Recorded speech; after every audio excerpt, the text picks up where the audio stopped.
안녕하십니까. 저는 대구교육박물관 관장 소임을 맡고 있는 김정학이라고 합니다.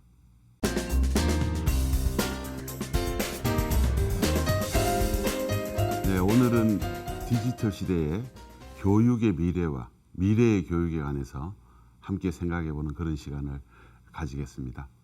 올해가 2021년 아닙니까? 교육자치 30년을 기념하는 해입니다. 교육자치는 1991년부터 시작되었습니다. 사실 대구가 광역시가 된 해가 1981년인데 그때부터 교육자치가 됐다 이렇게 생각하시는 분이 많은데 사실은 91년부터입니다. 왜냐하면 교육자치법이 발효될 때부터가 교육자치의 시작이거든요. 그래서 이제 30년이 되었는데 교육자치가 정말 우리가 그것을 실현하면서 살았는가 이렇게 좀 피부로 느끼지 못하는 분들이 참 많습니다. 그래서 오늘은 교육자치 30년 얘기로 시작을 한번 해볼까 합니다. 30년 그러면 30이라는 말이 생각나잖아요. 그리고 30세라는 소설책도 있잖아요. 30세. 물론 30 잔치는 끝났다라는 시집도 있고요. 그리고 공자님은 이 30이라는 수를 두고 이립이라고 그랬습니다. 이립, 일어선다라는 뜻이죠. 그래서 누구는 그 30이라는 이 나이가 서글픈 어른의 준말 아니냐 하는 식으로 좀 이렇게 패러디하는 분들도 계십니다. 왜냐하면 아직도 캥거루족이 있고 아직 결혼을 하지 않고 독립하지 않고 부모와 같이 살고 있는 30살들이 많잖아요. 그래서 이 30이라는 숫자는 뜻을 세워서 일어난다고 공자님이 말씀하셨지만 서툰 어른에 지나지 않는다. 이렇게 얘기합니다. 그래서 교육자치 30년도 어쩌면 서툰 어른의 노릇을 하는 건 아닌가 이렇게 생각을 하는 거죠. 근데 이립이라는 말을 곰곰이 생각하고 좀 더 연구를 해보니까 이립은 이런 뜻을 가지고 있었습니다. 진수라는 뜻입니다. 그러니까 큰 배를 만들어서 그 망망대해의 바다로 처음 띄어보내는 그 진수가 바로 이립입니다. 그래서 진수하는데 가장 중요한 것은 뭡니까?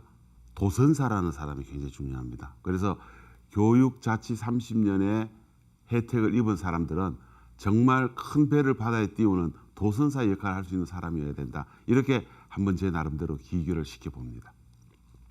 그래서 교육의 미래는 이제 다가올 미래는 디지털은 기본 아니겠습니까?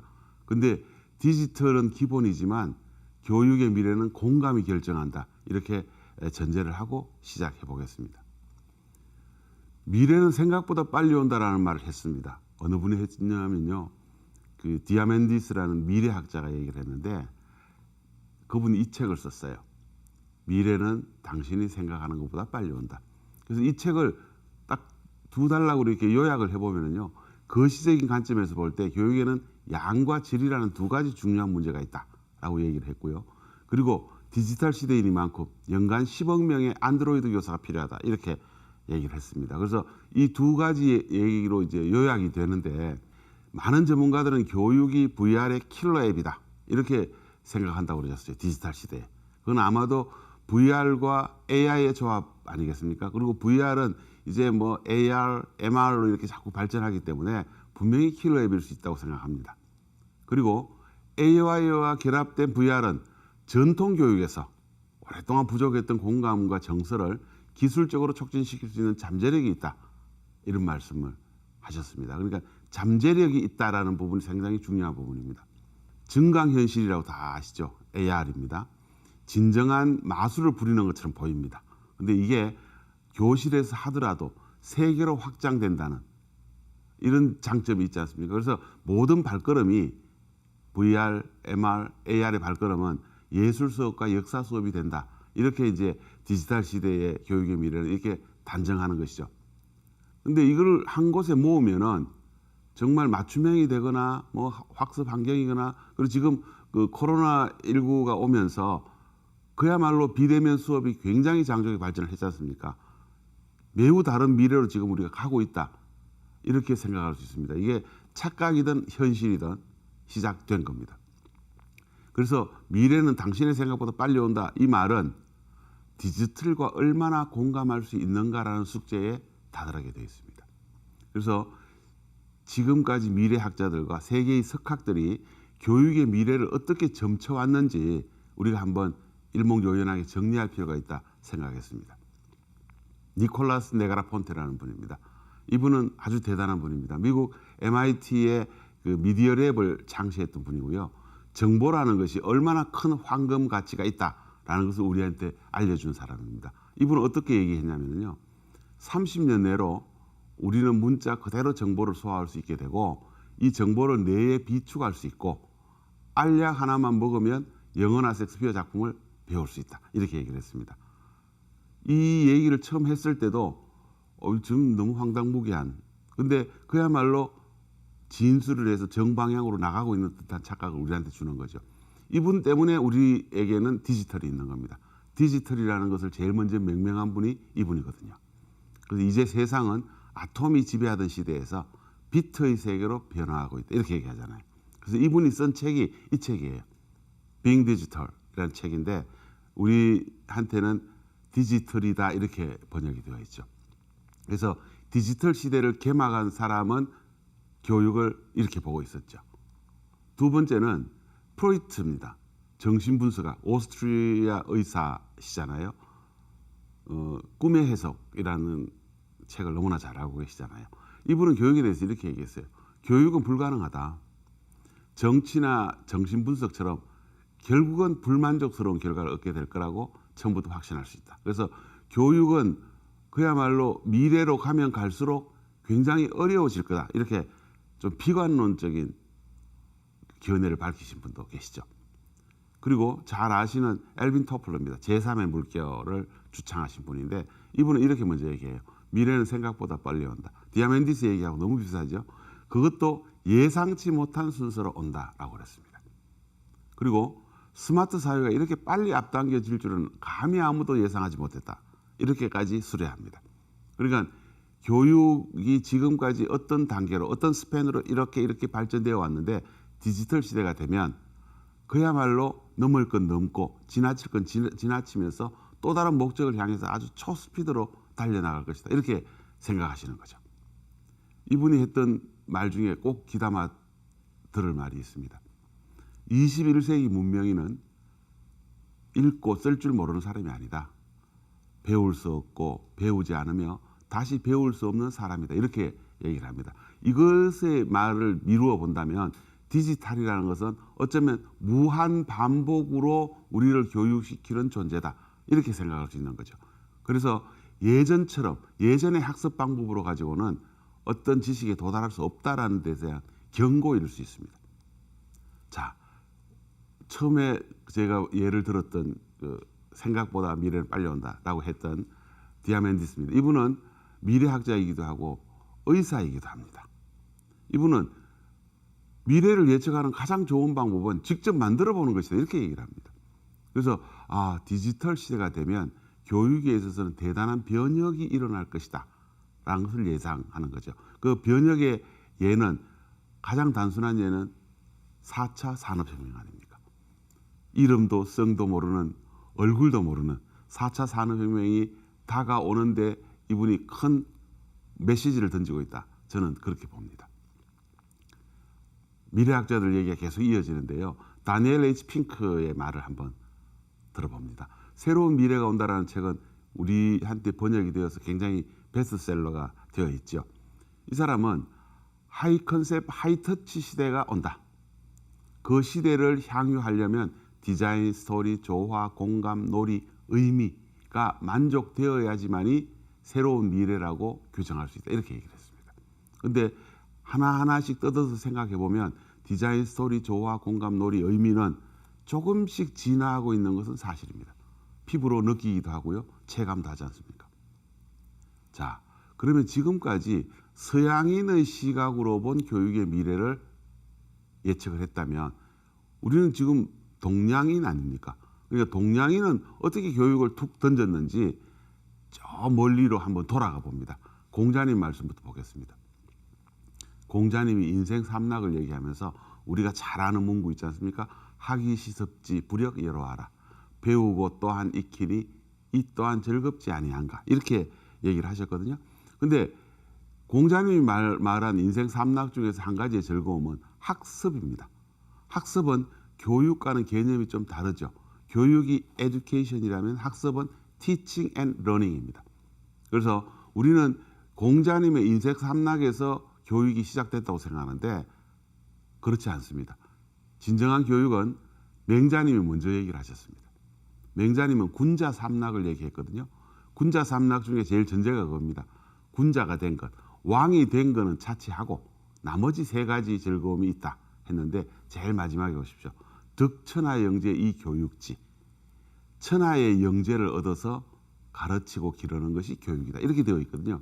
그래서 그야말로 교육이라는 말이 우리 문헌에서 제일 먼저 빨리 이제 드러난 대목이 바로 이 대목입니다. 그래서 맹자님이 얘기한 천하의 영재를 얻어서 가르치고 기른다 하는 여기에서 교육은 출발합니다. 교육자치 30년 된 이 시점에 이게 만족되었는지 안 되었는지는 차치하고 말입니다. 자, 그러면 이제 한 고비를 넘습니다. 세임 와인버그라는 분은 역사학자입니다. 역사 선생님이죠. 이분이 이런 말씀을 합니다. 시대의 변화를 따라잡지 못하는 교육 현실, 넘쳐나는 디지털 정보의 진실과 거짓을 어떻게 구별할 것인가, 변화하는 시대에 걸맞는 교육 과정, 정책, 교육자가 같이 변해야 된다고 얘기를 합니다. 이분은 그야말로 교육의 큰 태제를 얘기하시는 게 아니고 굉장히 분석적으로 나누어서 저희들한테 일가를 하는 거죠. 자, 이분이 쓴 책이 역사는 왜 배워라는 책이 있습니다. 이 책 우리나라에 번역됐습니다. 내 손안에 스마트폰이 있는데 왜 역사를 배워야 할까? 어떻게 보면 좀 우스꽝스럽기도 하고 어떻게 보면 정말 굉장히 도발적인 이런 책이 있는데 이 책에는 이런 내용이 들어있어요. 교육학에 역사적 사고라는 개념을 넣자. 오늘날 학생들은 디지털 원주민, 디지털 네이티브라고 그러지 않습니까? 디지털 원주민이지만 디지털 정보의 책임 있는 소비자는 아니라는 거죠. 그러니까 드러나 보이는 것을 그냥 읽고 알고 그냥 지나치긴 하지만 이걸 가지고 어떻게 활용하고 어떻게 교육적으로 활용될 것이냐에 대한 신념은 없다는 겁니다. 그래서 전문 역사학자조차 인터넷 자료 읽기를 실수하지 않습니까? 잘못 읽기도 하고 페이크 뉴스를 믿기도 하고 이런 데 대해서 경종을 울리는 책입니다. 그러니까 이분 와인버그의 말 한마디에 우리가 뭔가 뜨끔하는 부분이 있다면 이 얘기도 한번 더 들어보시죠. 톰 니콜스라는 분입니다. 이분은 해군사관학교 교수시고요. 하버드 대학 나오신 분입니다. 사실 러시아 역사의 전공인데 이분도 하도 답답해서 이런 얘기를 합니다. 교육은 일평생 배움을 멈추지 않는 사람으로 만드는 것이 목표인데 그런데 우리는 지금 약간의 배움이 교육의 시작이 아니라 조금 아는 게 그냥 교육의 끝이 되어버린 위험한 상황에 처해 있다. 이렇게 얘기를 합니다. 실감나지 않으시면 이분이 지은 책을 보시면 됩니다. 전문가의 죽음이라는 책입니다. 톰 니콜스. 번역됐죠. 우리나라에서도. 전문가와 강적들 이렇게 번역되어 있습니다. 이 책을 쓴 답답한 심정이 여기에 이렇게 들어있습니다. 선생님은 왜 제 의견을 무시하세요? 교수님이나 저나 아는 게 별반 차이 없잖아요. 이렇게 생각합니다. 사실 디지털 네이티브한테는 제일 무서운 인성의 장벽이랄까? 이렇게 얘기할 수 있습니다. 그러니까 선생님이 아무리 말씀하셔도 스마트폰에 보면 다 있는데 이걸 선생님이 가르치고 말고 하실 게 뭐 있습니까? 그냥 읽어보라 하시면 되죠. 근데 교육이라는 것은 어떤 지식의 그 부분만이 교육이 아니지 않습니까? 그 지식의 전과 후 이게 어떻게 들어가서 어떻게 소화되고 어떻게 반영되는가 하는 부분이 교육의 굉장히 중요한 카테고리를 이루고 있지 않습니까? 그래서 지금까지 미래학자들이나 교육 전문가들은 디지털 시대가 온다고 해도 교육이라는 것은 정말 속 시원하게 사이다처럼 이렇게 풀어주는 건 아니다라고 생각을 하는 거죠. 켄 로빈슨이라는 지난해 돌아가셨습니다. 영국의 유명한 교육학자인데 이분이 테드 강연을 굉장히 많이 하시잖아요. 이거 많이 들어보신 분도 계시 싶은데 이 켄 로빈슨 경이 했던 얘기 중에서 제가 하나를 뽑아봤습니다. 사람은 목표를 너무 높게 잡고 실패하는 것이 문제라고 말하는데 아니다. 목표를 너무 낮게 잡고 성공하는 것이 문제다. 그러니까 이 말은 톰 니콜스가 했던 얘기와 너무나 흡사하지 않습니까? 그래서 교육의 미래를 낙관적으로 보는 사람도 있지만 낙관적으로 보되 경계해야 될 부분이 있다라는 얘기를 이분들은 얘기를 해주고 있는 겁니다. 그럼 우리가 이제 좌표가 자꾸 결정되는 듯한 느낌을 가집니다. 이분은 교육자하고는 관계없는 분이에요. 사무엘 베켓이라고 부조리극을 만든 그 프랑스의 극작가입니다. 이분이 쓴 책에 한 대목을 제가 이렇게 정리를 해봤습니다. 늘 시도했다. 늘 실패했다. 괜찮다. 다시 시도하자. 다시 실패하자. 더욱 멋지게 실패하자. 이렇게 해서 그야말로 그 한 교육 과정을 보고 다시 검증하고 교육 과정을 보고 검증하고 이렇게 단계적으로 올라가는 부분들이 그야말로 순환의 그 기능을 가지고 있는 디지털 시대가 되면 한 번 실패하는 것, 뭐 한 번 시도하는 것 이런 부분들은 크게 문제가 되지 않는다라는 것을 벌써 오래전에 얘기를 해주고 있습니다. 역사와 예술과 문학의 갈피 속에 교육이 가야 될 길이 있다라는 것의 한 예를 보여드리려고 제가 백현 얘기를 했습니다. 자, 미래학자들 중에서 이제 마지막을 가르쳐주는 분 이분인데요. 스피노자. 지구의 종말이 오더라도 한 그루의 사과나무를 심겠다라고 했던 분인데 사실 그 말은 스피노자가 한 말이 아니라고 그러네요. 스피노자가 한 말은 이 말입니다. 깊게 파려면 넓게 파라.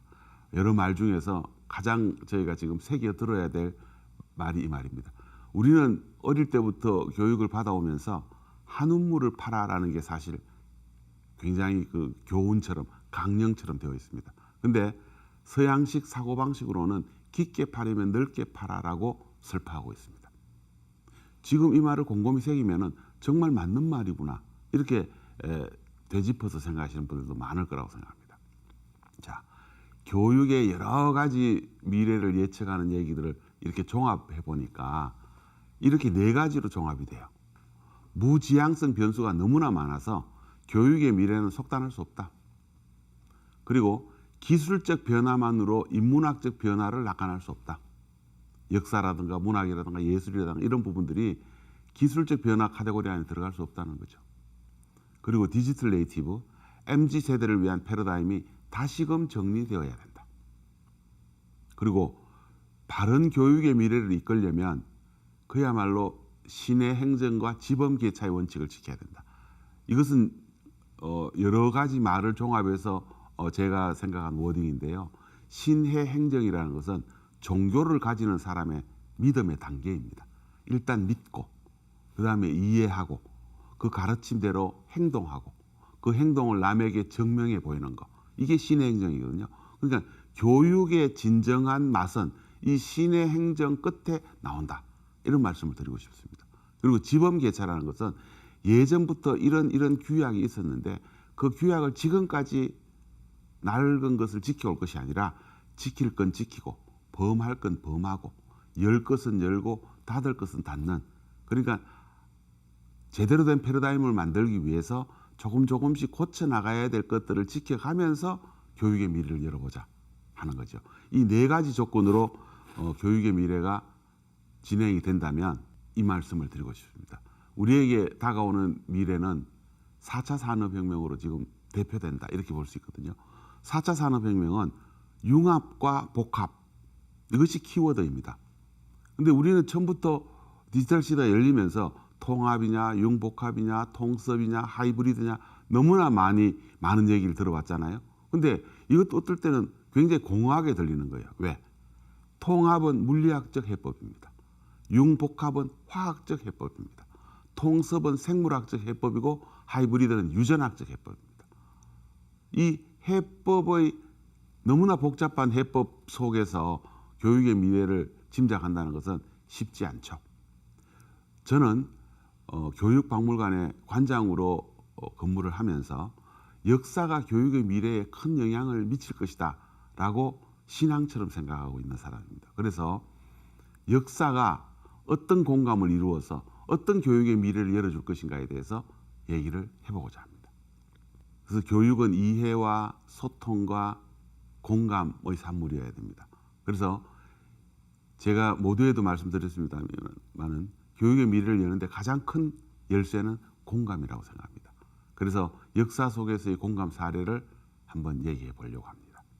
레이 올덴버그라는 미국의 유명하신 사회학자가 계십니다. 이분은 제3의 장소에 대해서 대단히 체계적인 이론을 갖추고 계신 분입니다.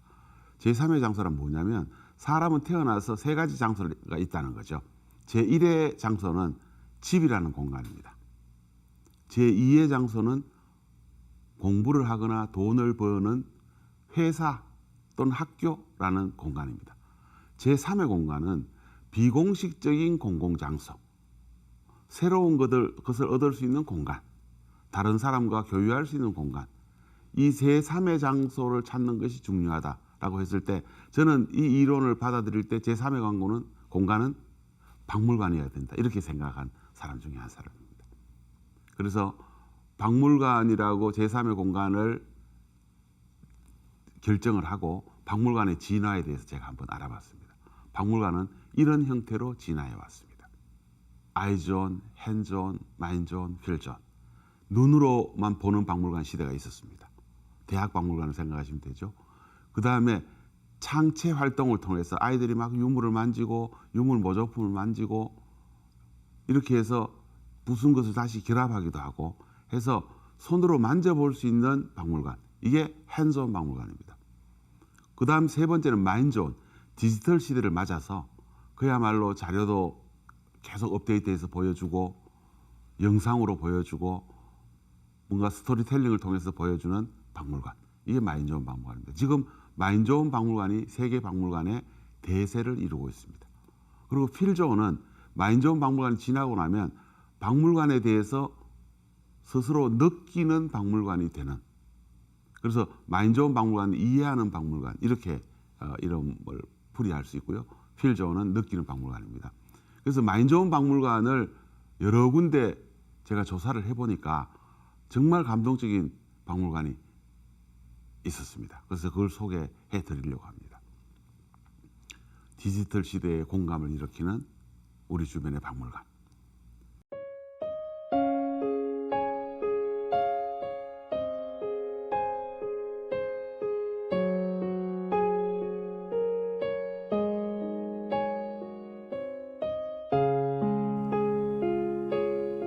뉴욕입니다. 그라운드 제로. 그러니까 뉴욕 테러로 월드 트레이드 센터가 없어진 그곳에 저렇게 폭포수가 떨어지는 것처럼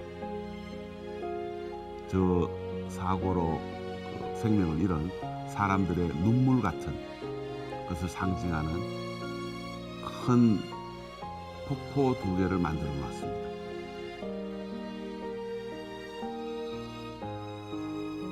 그야말로 있었던 것을 다시금 회상하게 하는 Reflecting Absence라는 유명한 설치 미술이기도 합니다.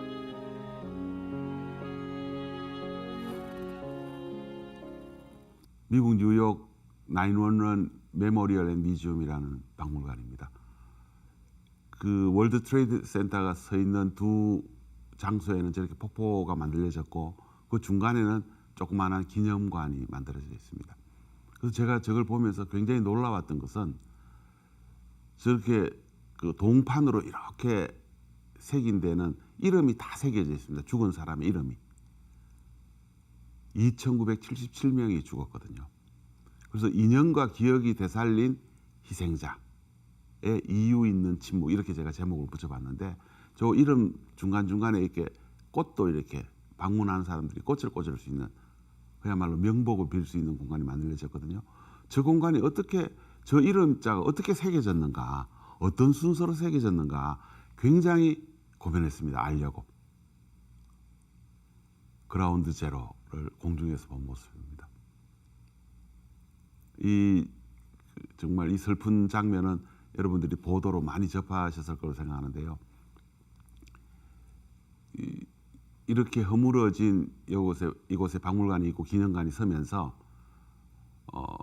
오디오 타피스트리라는 공간도 만들어져 있습니다. 그러니까 저게 무너졌을 때 세계의 10만여 명 정도의 목소리를 다 따가지고 저 회랑을 지나가면서 저 목소리를 들을 수 있도록 그래서 오디오로 가지고 양탄자를 만들었다는 뜻으로 오디오 타피스트리를 만든 이 911 뮤지엄이 지금까지도 이것만 봐도 저는 굉장히 공감하는 박물관으로 생각을 했습니다. 근데 저 이름자에다가 꽃을 꽂아놓는 저 이름자를 어떻게 새겼을까? 2,977명이 죽었는데 우리가 만약에 사망자 명단을 이렇게 한다면은 알파벳 순이나 가나다 순이나 지역 순이나 나이 순이나 이렇게 나열을 했을 겁니다. 근데 저것은 그렇게 나열한 게 아닙니다. 이 사람이 4년 동안 역사를 만들다라는 프로젝트를 통해서 이 제이크 바튼이라는 사람이 사람과 사람, 망자와 망자 사이에 인간관계를 조사를 한 겁니다. 사장도 죽었을 것이고 사원도 죽었을 것이고 옆에 있는 친구도 죽을 것이고 후배도 죽고 선배도. 이런 인간관계를 4년 동안 조사한 결과 그거를 컴퓨터 알고리즘에 집어넣어서 순서를 나열한 겁니다. 그래서 한 사람이 망자를 방문했을 때 그 옆에 있는 사람은 친구거나 어떻게든 사회망으로 연결되어 있는 사람입니다. 그래서 살아있는 사람, 추모하러 온 사람들 간의 인간관계도 이어주는 그런 공간을 만든 게 바로 리플렉팅 앱센스입니다. 저기를 가서 찾아보면은요, 이게 망자의 얼굴, 그다음에 이름 어떻게 죽었나, 이름은 어디에 새겨져 있나라는 게 되어 있습니다. 한국인이 21명이 죽었죠. 지금 보여드린 저 두 분은 다 대구 분입니다. 고향이 대구인 사람입니다.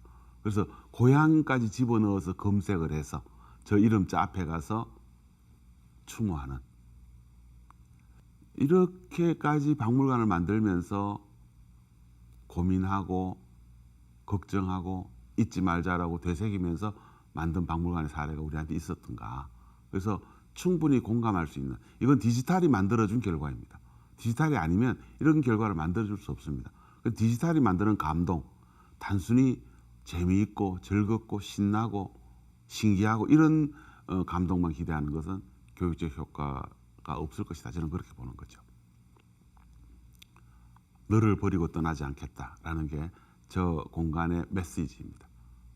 그리고 물론 중간에 그 메모리얼 홀에 가면 로마의 어뮤 시인이 쓴 시를 한 구절 적어놨습니다. 그대들은 결코 잊혀지지 않는다. 이렇게 적혀 있습니다. 자, 두 번째는요.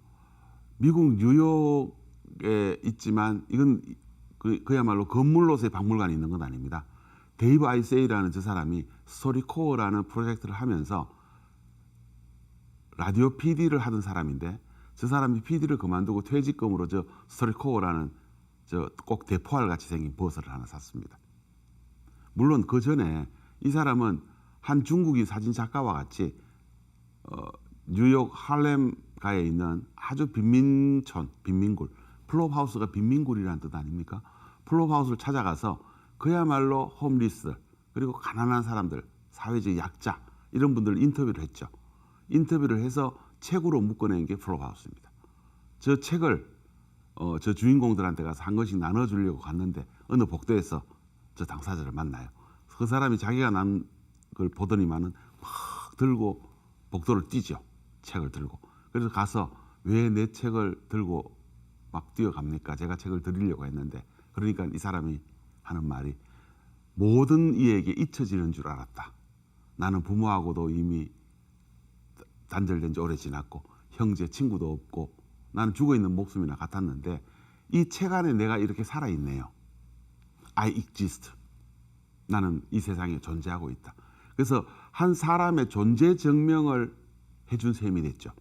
여기에서 크게 느낀 데이브 아이세이가 저 대포알 같은 버스를 가지고 미국 50개 주를 다니면서 개인의 역사를, 그 구술을 담기 시작한 겁니다. 사랑하고 감사하고 미안하고 용서하는 이야기를 담게 된 거죠. 먼저 뉴욕 맨하탄에 있는 그랜드 센트럴역에다가 저는 오디오 부스를 하나 만들었습니다. 만들어서 처음에는 녹음하기 시작했죠. 굉장히 많은 사람들이 오고 가는 곳이니까요. 그래서 이렇게 되면 뉴욕을 방문하는 사람들한테만 얘기를 들을 수 있겠다 해서 저 버스를 가지고 미국 전역을 다니기 시작합니다. 미국의 보통 역사를 목소리로 남긴다라는 생각으로 이 사람이 녹음을 해서 위성으로 쏘면 미국 공립방송 NPR이 방송을 하고 미 의회가 보존합니다.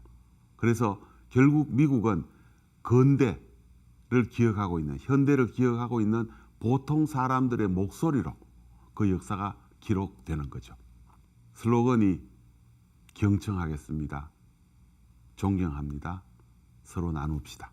이게 이 스토리코어의 캐치프레이즈입니다. 그래서 반드시 두 사람이 나와서 또는 세 사람이 나와서 녹음을 해야 됩니다. 예를 들면 그동안 엄마가 미워서 30년 동안 헤어져 살았던 엄마한테 미안하다는 말을 하기 위해서 엄마를 데리고 나와서 마이크 앞에서 틀어놓는 거죠. 그리고 월남전에 같이 참전했는데 자기는 살았지만 크게 몸을 다친 그 동료들은 지금까지 돌아보지 못했다는 미안함 가지고 그 동료와 같이 나와서 30년 전, 40년 전의 역사를 저 마이크 앞에서 틀어놓는 겁니다. 이 테드라는 그 강연 프로그램이지 않습니까? 그 여기에서 2015년에 이 데이브 아이세이가 테드 프라이즈를 받았습니다. 그래서 이분이 얘기하는 게 이야기는 곧 역사다라고 얘기를 하면서 우리가 역사가 히스토리 아닙니까? 근데 라틴어로 히스토리아라고 그럽니다. 히스토리아는 이야기와 역사로 같이 번역이 되면서 같은 어원을 가지고 있습니다. 그래서 이야기는 곧 역사이므로 미국인으로서의 보통 사람들의 목소리는 모이면 역사가 된다. 이런 것을 메시지를 던져주고 있는 겁니다. 그래서 테드 프라이즈를 받고 나서 지금 희망이 뭐냐 이러니까 크고 아주 성능이 우수한 하드를 하나를 가졌으면 좋겠다 이렇게 얘기를 할 정도로 많은 사람들의 목소리를 따니까 그 목소리를 다 담을 수 있는 큰 저장소가 필요하다. 이제 이렇게 웃으면서 소박한 꿈을 얘기했습니다. 그래서 스토리코어의 미래는 인간의 지혜를 모으는 디지털 보관소다라는 말에 다름 아닌 거죠. 우리는 통합, 융복합, 통섭, 하이브리드 이 네 개에 이제는 갇혀 있습니다. 디지털의 미래는 이 네 개로 결정지어질 겁니다. 그런데 교육의 미래는 아쉽지만 이렇게 갇혀져 있죠. 조금 전에도 말씀드렸지만 통합은 물리학적 해법입니다. 융복합은 화학적 해법입니다. 통섭은 생물학적 해법입니다. 하이브리드는 유전학적 해법입니다. 그러니까 디지털이 만들어준 여러 가지 그 앞서가는 테크놀로지를 가지고 어떻게 결합하고 어떻게 붙여서 제3의 무엇을 만들어내는가 하는 게 중요합니다. 그것이 바로 저는 가장 양질의 교육이어야 한다고 생각합니다. 이 그림을 한번 보십시오. 잘 아시죠? 이게 숟가락인데 앞에 이렇게 홈을 줘서 포크처럼 같이 쓸 수 있도록. 이것도 따지고 보면 융합과 복합의 산물입니다. 또 이렇게 만든 것도 있죠. 앞은 숟가락, 뒤는 포크. 이게 외국에서 만들어서 우리에게 들어왔나? 우리가 먼저 만들었나? 이게 잘 모르는 것들. 그리고 용어도 나라마다 다 다릅니다. 한국에서는 포크 숟가락, 포카락, 포크 수저, 숫크 이렇게 발음하기도 합니다. 이렇게 명명을 했죠. 영어권에서는 스포크입니다. 스포크. 파푼. 포크 스푼이라는 뜻이죠. 푼. 자, 세 번째는 스위스 아미에서 만든 이게 맥가이버 칼이라고 우리가 알고 있잖아요. 굉장히 많은 걸 저렇게 집어넣고 이것도 일종의 융복합의 산물입니다. 1874년에 미국 특허를 받았으니까 굉장히 오래됐죠. 디지털 시대가 오기 전에도 융합과 복합은 끊임없이 일어났다는 겁니다. 이게 놀라운 사실입니다. 중세의 유물입니다. 1874년에 미국에서 특허를 받은 것과 비슷한 물건이 중세 시대 때도 있었다는 겁니다. 스파츌라라는 게 주걱이거든요. 주걱, 스파이크, 이쑤시개, 포크, 그다음에 칼, 스푼까지 다 그냥 붙여서 중세에도 이걸 만들어 썼다는 겁니다. 그러면 융합과 복합과 통섭과 이런 부분들은 세기를 거슬러 가도 끊임없이 진행되어 왔다는 거죠. 그러면 이게 더 속도가 빠르게, 더 농축적으로 디지털이 어떤 기능을 할 것인가에 대해서 고민해 보는 것이 교육의 미래를 고민하는 거다. 저는 그렇게 생각합니다. 자, 4차 산업혁명은 그렇다면은 융합과 연결입니다. 융합은 조금 전에 말씀드렸던 네 가지를 통칭해서 융합이라 한다면, 연결은 네트워크입니다. 소외받는 곳에도 가야 되고요. 그 다음에 너무 과열되어 있는 것은 시켜야 되고요. 관심이 없는 것은 관심을 가지게 인문학적 감성이 들어가야 되는 것. 이게 연결 아닙니까? 그래서 4차 산업혁명은 융합과 복합만으로는 이루어지지 않는다는 말씀을 드리고 싶은 겁니다. 그래서 교육의 미래는 회복입니다. 교육 자치 30년을 맞는 올해 교육의 미래를 얘기하는 분들은 모두 다 회복을 많이 이야기합니다. 회복이라는 뭔가? 다시 과거로 돌아가자. 지금 노말 시대에서 뉴노말 시대로 가니까 그건 회복이 아니지 않느냐? 이렇게 생각하는 분들이 많은데, 회복은 정신사적인 회복입니다. 지식은 인터넷 속에 들어있지만 상상력은 꿈을 키워야 하잖아요. 그리고 학생들의 상상력을 키워나가기 위해서 끼와 재능을 발굴하는 교육으로 대전환이 필요하다는 거죠. 이 발굴이라는 것은 그야말로 회복입니다. 디지털 시대, 미래의 교육을 가치롭게 하는 방법은 저는 회복이라고 생각합니다. 그래서 교육의 미래의 교육은 모두 회복이라는 큰 카테고리 안에 이렇게 좀 들어있었으면 좋겠다 하는 게 제 생각입니다.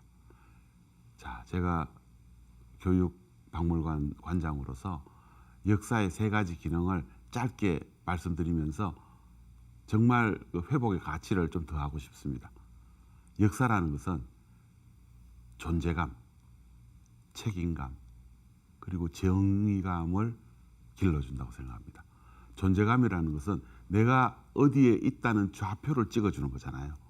자기의 존재감이 커갈수록 책임감이 자라난다고 생각합니다. 책임감이 자라나서 그 책임감을 다할 때 그 집단, 그 도시, 그 국가는 정의감으로 불타오를 거라고 생각합니다. 그래서 그것을 만들어주는 것이 저는 역사라고 생각합니다. 우리가 올 한 해 한번 이렇게 여러분들한테 얘기하고 싶은 것을 이렇게 글로 정리해 놓은 게 있어서 제가 보여드립니다. 지금 일어나는 일을 잘 기록하는 것, 기록된 경험을 잘 보존하는 것, 그리고 기록을 통해 잘 재현하는 것, 이것이 역사입니다. 그 역사로 존재감을 깨닫고 책임감을 드러내며 정의감을 키우는 자리, 바로 박물관입니다. 그래서 저희는 추억의 이름, 역사의 이름으로도 벅찬 미래를 상상할 수 있게 된다고 믿습니다. 저희 박물관이 그런 작은 기적을 보여드리는 역할을 하고 싶다, 이런 말씀을 드리고 싶습니다. 고맙습니다.